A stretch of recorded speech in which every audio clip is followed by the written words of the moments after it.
बाजूला या ठिकाणी नगराध्यक्षपदासाठी आपले उमेदवार आहेत.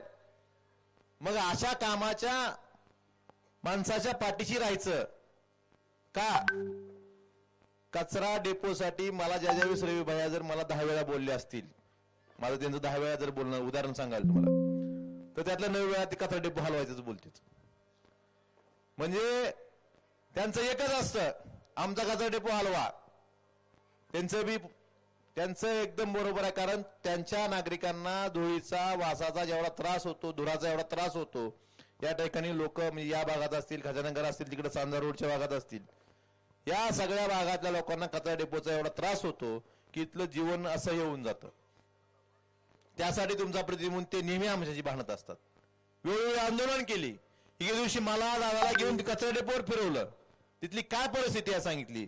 रात्री एखादी तिथं जनावरांची कापलेली गाडी आली तर रात्री 1-1 वाजता ती फोन करतात, सांगतात आम्हाला असं असं तिथं त्या ठिकाणी गाडी आलेली आहे, त्यांच्यावर कारवाई करायला सांगा. म्हणजे एवढं बारीक लक्ष दिवस रात्र आपल्या लोकांसाठी त्यांचं लक्ष आपल्यावर असतं, आपल्या समस्यावर असतं.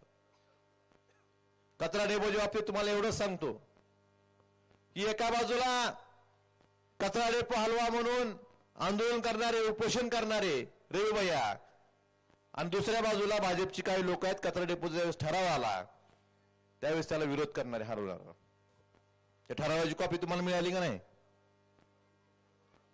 ती जरा दाखवा आपल्या लोकांना. म्हणजे उद्या मत मागताना, म्हणजे गणेश नगरच्या तिथं ठराव आला होता नगरपालिकेत, तिथला कचरा उचलून दुसरीकडे टाकायचा, तर त्याला विरोध केला आणि ती लोक तुमच्या दारातून मत मागतात. त्यांना अधिकार आहे का आपलं मत मागायचा?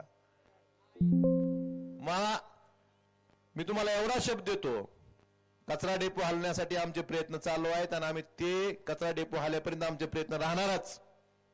पण तोपर्यंत आता जी तुम्हाला रोजची अडचण आहे, आम्ही प्रशासकाला सुद्धा प्रशासकाला केमिकल आणून दिलं, सगळ्या गोष्टी केल्या, ज्यानं डाग लागायचं बंद होतंय, वासाचं बंद होतंय, तसं आपण ट्रायल पण घेतली होती.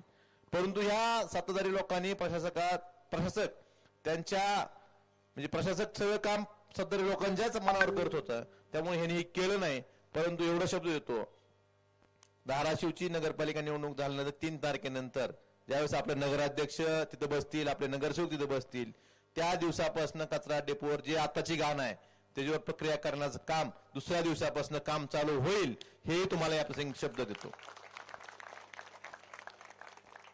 मला अजून एक सांगायचंय, विरोधक नेहमी म्हणतात की विकासावर बोला, विकासावर बोला, काय ते दुसरंच बोलतात.